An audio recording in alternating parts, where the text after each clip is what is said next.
स्वागत।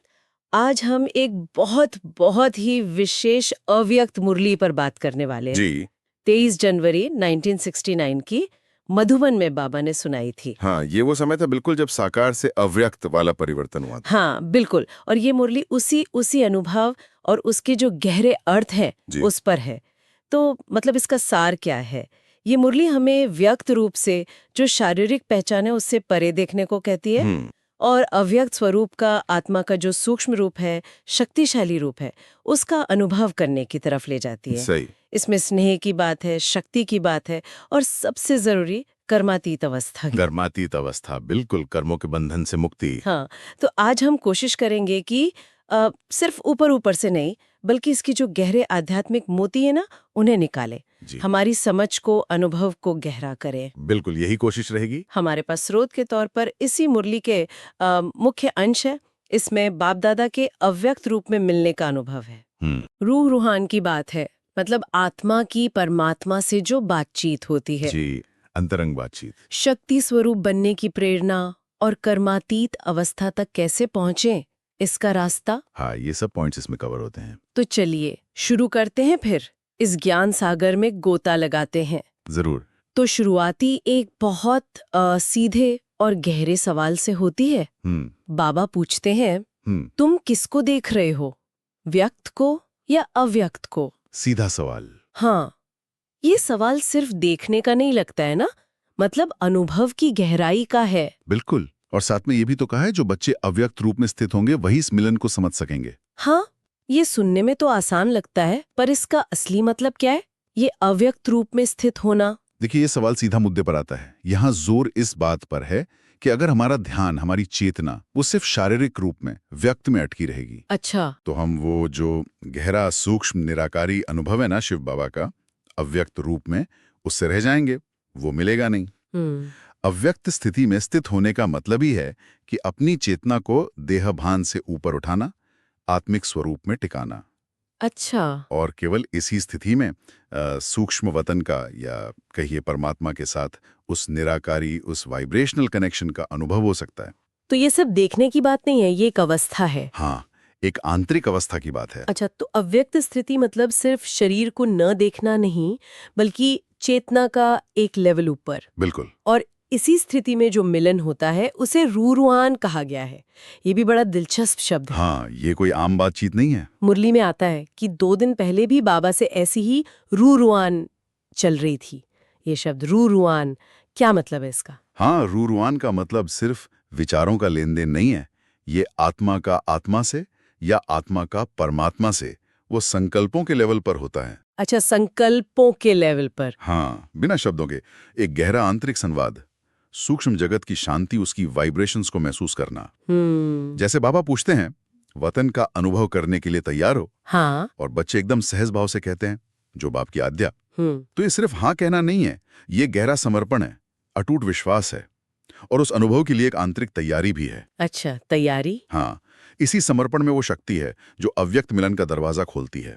ये एक एक्टिव स्टेट है, पैसिव नहीं। वाह, ये समझना तो बहुत अच्छा लगा कि ये मिलन समर्पण और आंतरिक स्थिति पर कितना निर्भर है। बिल्कुल। और इसी में एक और बात आती है, बाबा छुट्टी पर क्यों नहीं गए? हाँ, ये भी आता है। बताया गया कि बच्चों का स्नेह इतना मजबूत था कि बाबा हमेशा बच्चों के साथ ही हैं। स्वरूप भले बदल गया। कहा गया, पहले व्यक्त होकर अव्यक्त थे, अब अव्यक्त होकर व्यक्त अनुभव कराते हैं। मिलन वही है। हाँ, मिलन वही है।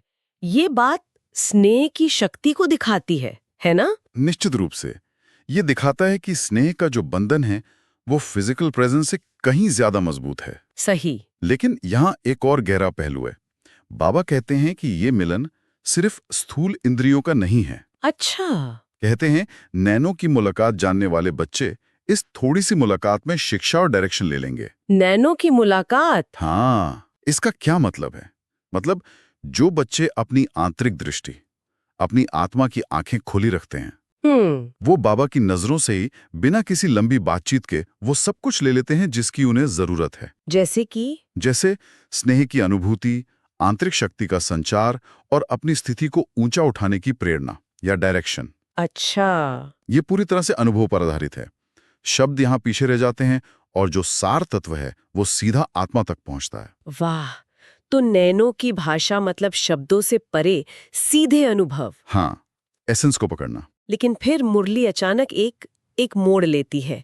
बाबा दादियों को देखकर कहते हैं जैसे साथ थे वैसे ही हैं। हाँ, ये तो स्नेह की बात हुई कि कुछ बदला नहीं, पर तुरंत बात कहते हैं शक्ति स्वरूप बनने का पाठ अभी प्रत्यक्ष दिखाना है। बिल्कुल। यहाँ एकदम से स्नेह से शक्ति की ओर इशारा है। ये बदलाव क्यों? ये एक बहुत ही महत्वपूर्ण ट्रांजिशन है और ये मुरली के सेंट्रल मैसेज में से एक है। अच्छा। बाबा यहाँ क्लियर कर रहे हैं कि स्नेह आधार है, वो नींव है, लेकिन अब इमारत खड़ी करनी है। सिर्फ स्नेह में डूबे रहना काफी नहीं है। उस स्नेह से जो शक्ति मिली है उसे अब स्वरूप में लाना है। स्वरूप में लाना मतलब उसे अपने व्यक्तित्व में, अपने कर्मों में प्रकट करना है, सेवा का विस्तार करना है। लेकिन कैसे? शक्ति स्वरूप बनकर, ओके। अव्यक्त स्थिति में टिककर, अपनी आंतरिक आत्मिक शक्ति को जगाकर उस शक्ति को प्रैक्टिकल जीवन में, सेवा में प्रत्यक्ष करना है। इसीलिए स्पष्ट निर्देश है, अभी पूरा शक्ति स्वरूप बन जाना है। ये सिर्फ एक फीलिंग नहीं, एक एक्टिव रोल निभाने का कॉल है। स्नेह से शक्ति और शक्ति को प्रत्यक्ष करने का आह्वान, ये वाकई एक स्टेप आगे जाने की बात है जी। इसी कड़ी में एक और गहरा और शायद कुछ लोगों के लिए कंफ्यूजिंग पॉइंट आता है अस्थियों का। हाँ, अस्थियों का जिक्र है। मुरली कहती है अस्थियां नहीं देखना, स्थिति को देखना। ये अस्थियां स्थिति की स्मृति दिलाने वाली हैं। हाँ, ये थोड़ा नाजुक विषय है।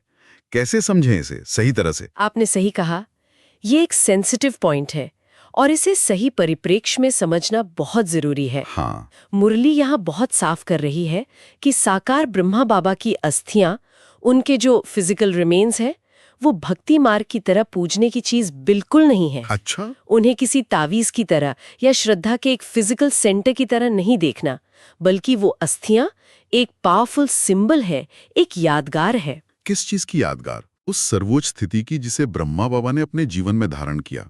उनकी परम पवित्रता, उनका अतुलनीय त्याग, उनकी निस्वार्थ सेवा और उनके रग रग में समाई हुई ईश्वरीय शक्ति और याद की स्थिति। तो जब कहा जाता है स्थिति को देखो, तो मतलब है उन गुणों को, उस चेतना के स्तर को याद करो। अच्छा, गुणों को याद करो। हाँ, और उसे अपने जीवन में लाने का लक्ष्य रखो। ये भौतिक अवशेष सिर्फ उस अभौतिक आध्यात्मिक शिखर की ओर इशारा करने वाले मील के पत्थर हैं। ये पूजा के लिए नहीं, प्रेरणा और पुरुषार्थ के लिए हैं। तो भौतिक प्रतीक हमें उस सूक्ष्म आंतरिक अवस्था की याद दिलाते हैं जिसे हमें खुद पाना है। ये बहुत स्पष्ट हुआ। बिल्कुल। और ये अटूट संबंध सिर्फ प्रतीकों तक नहीं है। बाबा स्नेह के बारे में भी कहते हैं कि ये क्षणिक नहीं है। हाँ, आश्वासन देते हैं। कहते हैं स्नेह 21 जन्म तक रहेगा, राज्य में भी साथ रहेंगे, जन्म जन्मांतर अलग नहीं हो सकते। और ये भी कि हम दोनों बाप और दादा एक पल भी अलग नहीं हो सकते। ये तो बहुत शक्तिशाली आश्वासन है। बिल्कुल, ये आश्वासन उस गहरे आत्मिक संबंध की पुष्टि करता है जो समय और शरीर के बदलावों से परे है। हाँ, और इसी अटूट एकता और शक्ति को बच्चों को भी अपने जीवन में उतारने के लिए प्रेरित किया गया है। निर्देश है, अपने को भी त्रिमूर्ति समझो। त्रिमूर्ति समझो, ये सिर्फ बैज पहनने की बात तो नहीं होगी? नहीं, ये सिर्फ एक बैज पहनने या चित्र याद करने की बात नहीं है। त्रिमूर्ति समझने का अर्थ है अपने अंदर उन 3 शक्तियों को। कौन सी 3 शक्तियां? ब्रह्मा यानी नया ज्ञान धारण कर नई रचना करना, विष्णु यानी दिव्य गुणों से स्वयं और विश्व का पालन करना, और शंकर यानी पुरानी नकारात्मकता, व्यर्थ संकल्पों का विनाश करना। अच्छा। इन तीनों शक्तियों को संतुलित रूप से जागृत और सक्रिय करना त्रिमूर्ति का बैज, त्रिमूर्ति की याद और त्रिमूर्ति का स्वरूप बनना। मुरली कहती है इसी में बच्चों का सच्चा कल्याण है, यही उनकी असली शक्तिशाली पहचान है। अच्छा, तो ये हमारी पहचान है। हाँ, बाबा के हर महावाक्य और हर नजर में यही कल्याणकारी प्रेरणा भरी हुई है। त्रिमूर्ति बनना मतलब एक संपूर्ण, शक्तिशाली और संतुलित आत्मा बनना। अपने आप को त्रिमूर्ति समझना, ये तो बहुत ऊंचा लक्ष्य है। बिल्कुल। और शायद इसी लक्ष्य की ओर ले जाने वाली आखिरी अवस्था है कर्मातीत अवस्था, जिसका जिक्र मुरली में आता है। हाँ, कर्मातीत अवस्था। कर्मों के बंधन से पूरी तरह मुक्त हो जाना। इस तक पहुंचने का प्रैक्टिकल रास्ता क्या बताया गया है? मुरली इसका रास्ता भी बताती है।